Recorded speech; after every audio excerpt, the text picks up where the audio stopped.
Tato Mafuz. Boa noite, Tato. Tudo bem, Arnaldo? Edmundo, boa noite. Prazer, Obrigado por ter noite. vindo também. Obrigado.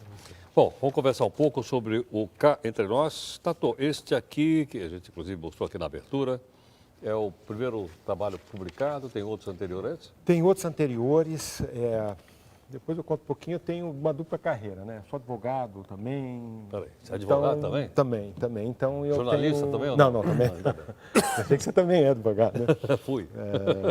Mas eu tenho esse é o terceiro trabalho e teve um longo espaçamento. Primeiro eu lancei em 90, depois 95 e agora estou lançando esse terceiro trabalho, que explica, no fundo,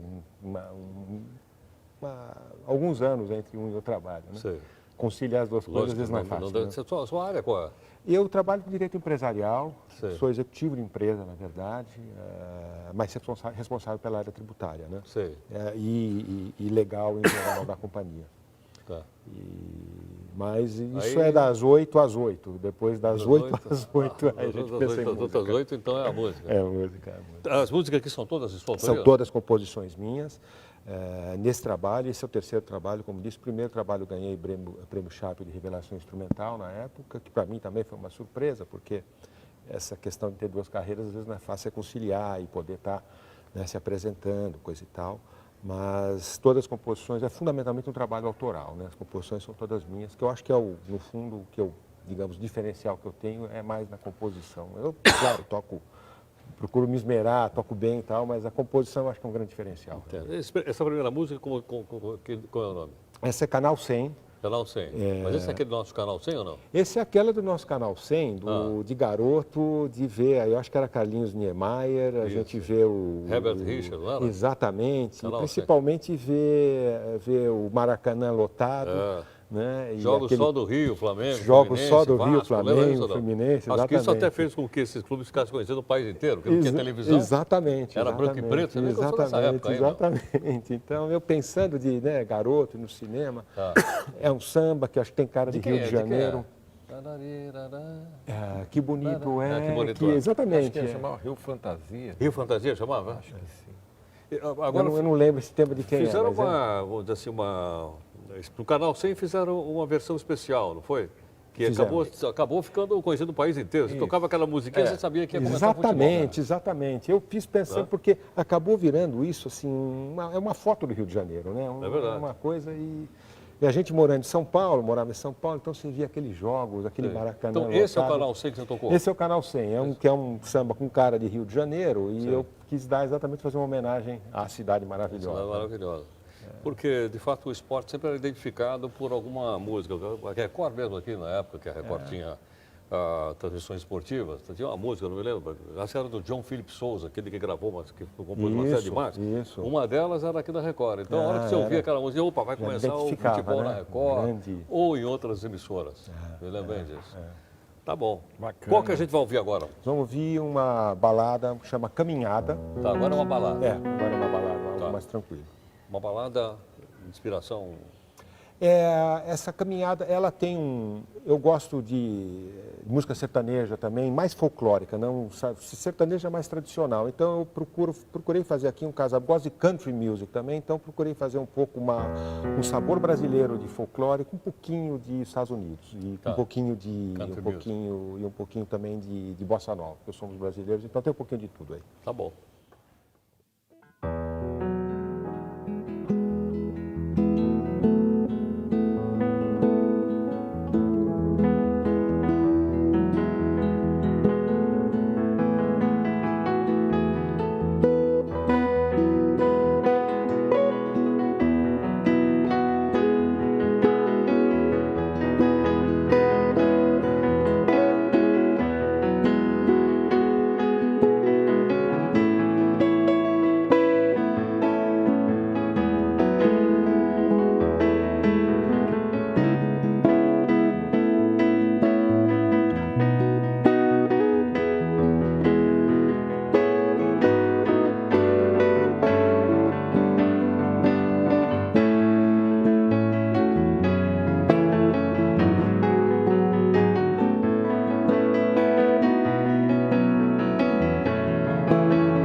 não é muito comum, como você disse, aqui vem muitas pessoas, todo dia a gente traz alguém para tocar aqui, às vezes o pessoal canta, às vezes tem acompanhamento, às vezes instrumental com vocês. Mas eu digo da gente associar pessoas que exercem outra profissão à música.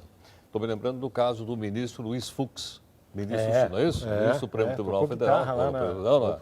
E, no entanto, o homem gosta de tocar a guitarra. E tocou, acho, numa festa lá no Supremo. Tocou. Acho que foi na posse do Joaquim Barbosa. Exatamente, não é isso? exatamente. Então é uma coisa muito bacana, né? Muito bacana.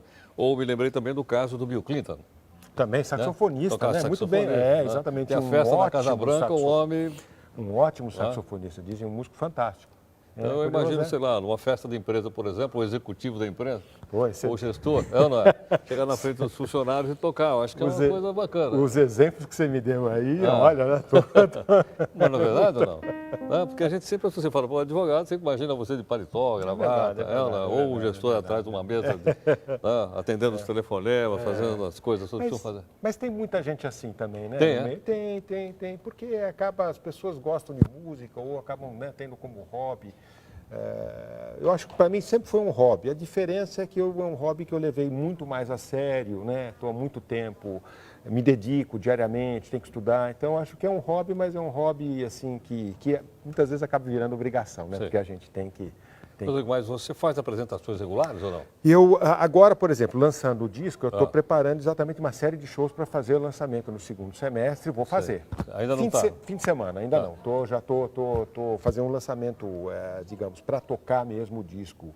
É um disco bastante, digamos, carregado, tem muitos arranjos. Então a gente está começando a ensaiar já para marcar datas para fazer um lançamento mesmo. Tem uma banda atrás de você nesse disco?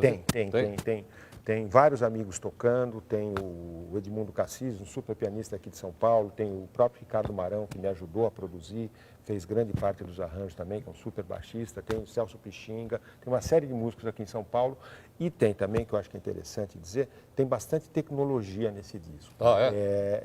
Que você não percebe que é tecnologia, que é o Ricardo, com quem eu trabalho bastante nisso. Você tem uma blendagem de instrumentos acústicos, instrumentos eletrônicos, né? Muitas coisas de orquestra que tem no disco são o que a gente chama programação. Só que hoje em dia a tecnologia te permite, né, com esmero, com bom gosto também, você não saber que aquilo é um mouse, é uma programação. E quando você blenda isso com um som de violão acústico, com captação com microfone, então parece eu e uma orquestra. Essa orquestra, ela é, digamos, digital. Mas o trabalho... Mas o resultado, né? Na verdade. E o que permite também a gente estar fazendo em duo também aqui. A gente também adaptou as músicas para poder fazer em duo. Porque os arranjos que você ouve essas duas músicas são muito mais carregadas. Lógico. Até me lembro, na medida que a tecnologia vai evoluindo, essas coisas não tem nada de errado. Eu me lembro uma vez de ter visto, conheci um cidadão que colecionava discos de jazz, isso muito tempo atrás. Ele era um dos grandes de São Paulo, eu esqueci o nome dele agora, mas ele tinha um programa de jazz à noite, na antiga Rádio Excelsior em São Paulo. E ele tinha um exemplar, pelo seguinte, a orquestra do Glenn Miller. O pessoal entrava no estúdio, tocava, era tudo ao vivo, não ia errar, né? Uma única vez o Glenn Miller fez 2 takes da mesma música, uma única vez. Então ele tinha o disco dessa vez que... não valeu. Nossa. Né? E o Glenn Miller, então, você tem uma ideia, então, quanto o pessoal ensaiava para entrar no estúdio e não errar, porque era tudo ao vivo, não tinha nenhum desses recursos. Eu ouvi dizer também que o Sinatra era assim também. O Sinatra também? Também entrava, cantava uma vez e era aquele negócio de captar espontaneidade. Ele era queria os melhores músicos para gravar, passava antes, mas era um take que ele fazia. Um take, eu não sabia, o Sinatra também. Que era impressionante.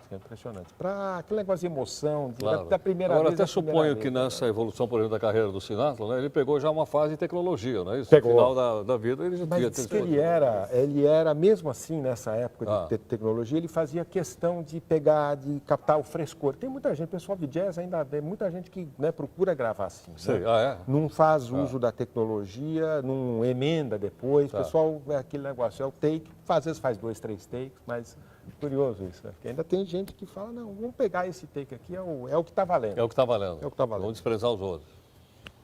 Me diz uma coisa, bom, então o lançamento não tem data marcada ainda? Não tem, segundo semestre, de setembro, quer dizer, está na rua já, né, o CD, está no iTunes, está na Livraria Cultura, ele está disponível para aquisição. Eu posso chamar de um CD de jazz ou não? Olha, hoje em dia pode chamar, é um CD Posso? de jazz, música instrumental, Música instrumental. o pessoal costuma falar, tem lado jazz, sim, tem lado também, um pouco de lado pop, é melódico, um trabalho instrumental melódico, pode chamar de jazz, sim, não tem problema nenhum, o pessoal chama também. Agora, veja interessante, você falou, bom, o CD está na venda na Livraria Cultura, e eu suponho que deve estar também na Livraria da Vila e N outras Tem livrarias. N outras, Olha, exatamente. se você vai numa livraria para comprar um CD, né?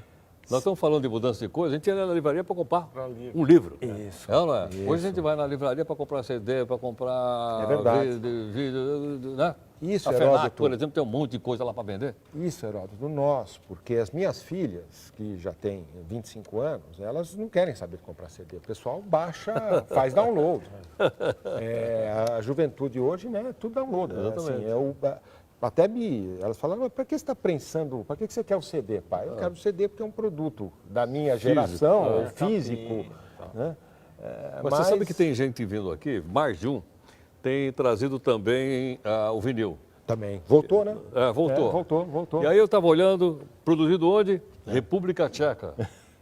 Porque é mais barato do que no Brasil. Olha só. Então o pessoal imprime mais para divulgação, obviamente. Claro. Mas eu tenho vários na minha casa que o pessoal me trouxe aqui. E o último que teve aqui me trouxe um daqueles de 33 rotações, aquele pequenininho, aquele médio. Opa! Teve ontem aqui, chama Edu Viola. É um cidadão Viola, extraordinário que... E hoje eu recebi um, falei, caramba, olha aqui, ele me mandou um 33 rotações daquele pequenininho. Que legal. Eu esqueci o nome.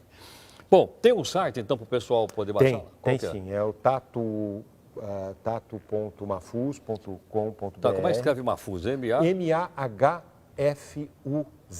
M-A-H-F-U-Z, Mafuz. Exatamente. Tato.mafuz.com.br. Isso, @.com.br. Lá tem também para o pessoal fazer um download? Tem sim. Acompanhar as questões todas. Tem também, se quiser usar iTunes, comprar direto na Cultura, Tá. também encomendável, outros sites americanos, sites aqui no Brasil, também pode, né?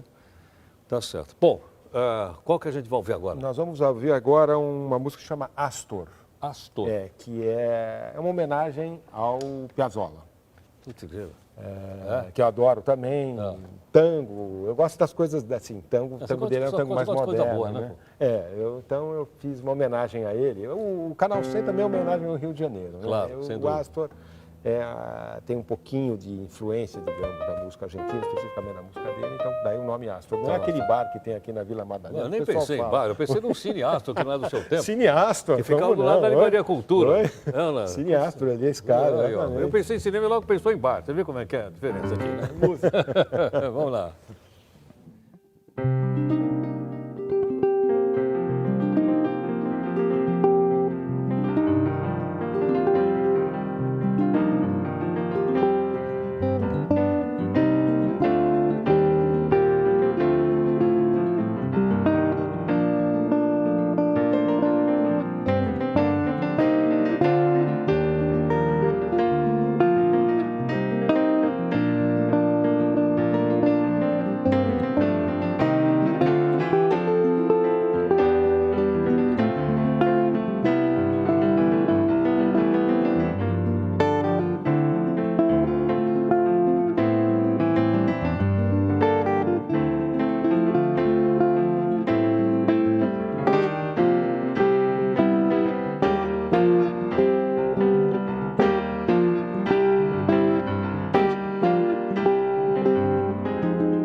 Pela madrugada, sou um pianista aqui. Opa, de Mundo Cassis. Pela madrugada, maravilhoso. Bom, então, é tato.mafus.com.br para que você possa acompanhar a carreira do Tato.